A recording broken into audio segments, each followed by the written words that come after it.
बहुत समय पहले एक सेठ सेठानी थे। वह सुखी संपन्न थे, पर अकेले ही रहते थे। उन्होंने एक गाय पाल रखी थी। उसकी देखभाल करना, चारा खिलाना और पानी पिलाना, इन सब का दायित्व निर्वाह उनका रामू नाम का एक सेवक सच्चे मन और निष्ठा से किया करता था। समय पर गाय की सभी सेवाएं होती थीं। सुबह शाम दोनों समय उस गाय का दूध निकालकर वह कर्मिष्ठ सेवक रामू अपने सेठ जी के घर दे जाता था। एक बार सेठ जी को तीर्थ यात्रा करने की इच्छा हुई। सेठ सेठानी ने यात्रा पर चलने की तैयारी की और चलते समय सेठ जी ने अपने सेवक रामू को समझाया, भैया हमारे पीछे से गाय का अच्छी तरह से ध्यान रखना। चारे का पूरा प्रबंध तो है ही, दूध निकालकर अपने घर ले जाना। हमें यात्रा से वापसी में 1 महीना लग ही सकता है। चिंता नहीं करना, खर्चे और अपनी मजदूरी मेहनताना के बतौर यह कुछ रुपए रख लो और पीछे से घर का भी ध्यान रखना। सेठ सेठानी तीर्थ यात्रा पर चले गए। सेठ जी के कहे अनुसार उनका वह सेवक रामू उनके घर और गाय की अच्छी तरह देखभाल करता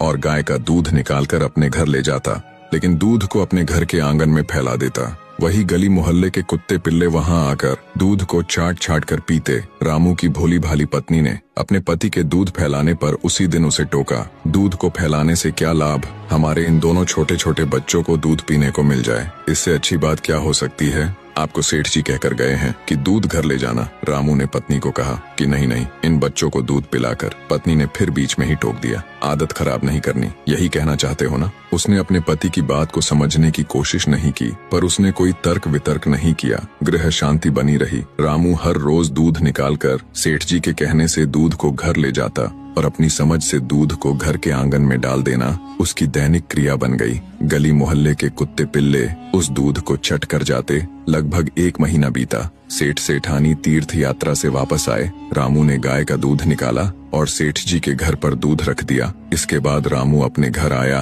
आज तो दूध ही नहीं था, आंगन में क्या फैलाता। लेकिन गली मोहल्ले के कुत्ते पिल्ले रोजाना की तरह समय पर उसके घर के आंगन में इकट्ठे हुए। दूध न पाकर भौ भौ कर भौंकने लगे और सभी रोने लगे। रामू की पत्नी ने भौंकने रोने का दारुण दृश्य देखा और पूछने की मुद्रा में पति के मुख की ओर देखने लगी। पति ने कहा, देवी तुमने इन्हें देख लिया। मैंने अपने बच्चों को वह दूध इसीलिए नहीं पीने दिया, नहीं तो आज यह अपने बच्चे भी इसी तरह से रोते बिलखते। बात आज रामू की पत्नी की समझ में आई। अपने हक मेहनत का खाए पिए, स्वाभिमान से जिए और अपने सामर्थ्य तथा मर्यादा में रहे। सुविधाओं के पीछे आंधी दौड़ नहीं करना, बल्कि संतुलित जीवन और विचारपूर्ण आदतें ही सच्चा सुख देती है। वीडियो पसंद आया हो तो वीडियो को एक लाइक करके चैनल को सब्सक्राइब जरूर करना। धन्यवाद। छोटो सो विनायक चिमठिम चावल चमचिम दूध ले, फिर कोई माई खीर आंदे, कोई माई खीर आंदे, कोई कौन रांधी, बूढ़ी सी डोकरी के लिया बेटा मैं रांधू।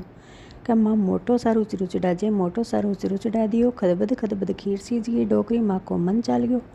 भर बाट को बैठ कमाड़ के पाछे के विनायक जी महाराज सारा भोग लाग जो। खा पी कर विनायक विनायक करती फिर विनायक जी बैठे पीपली के पेड़ा में। कह अरे विनायक तेरी खीर सीज गई, मैं तो जीम लियो कद के तू भोग लगाया। जल्दी पग पकड़ लिया। कह अरे वो तो सच्चा ही विनायक है। क्या माँ पग तो छोड़ दे, चरू दौर पाछो चढ़ा दे, चरू दौर पाछो चढ़ा दियो।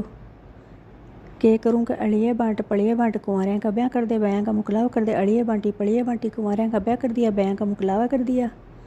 खीर कौन नहीं अमली डोकरी ना रीस जो कहे विनायक जी महाराज सारा खीर को छे लीजिए, हमारे घर को छे मत लीजिए। विनायक जी नायरी से डोकरी के मारी लात की जो छोकरी बन गई, झोपड़ी के मारी लात की जो मेलमाड़िया बन गया। चरू ले जा जमना जिम तिरा दियो। हे महाराज विनायक जी महाराज घटती हुए तो पूरी कर दें, पूरी प्रणाल चढ़ा जे। डोकरी ने दीजिए जिसे सह ने दीजिए, कहता ने सुनता ने हुंकारो भरता ने अपना सगला परिवार ने दीजिए। हे महाराज विनायक जी महाराज करजो बली महाराज।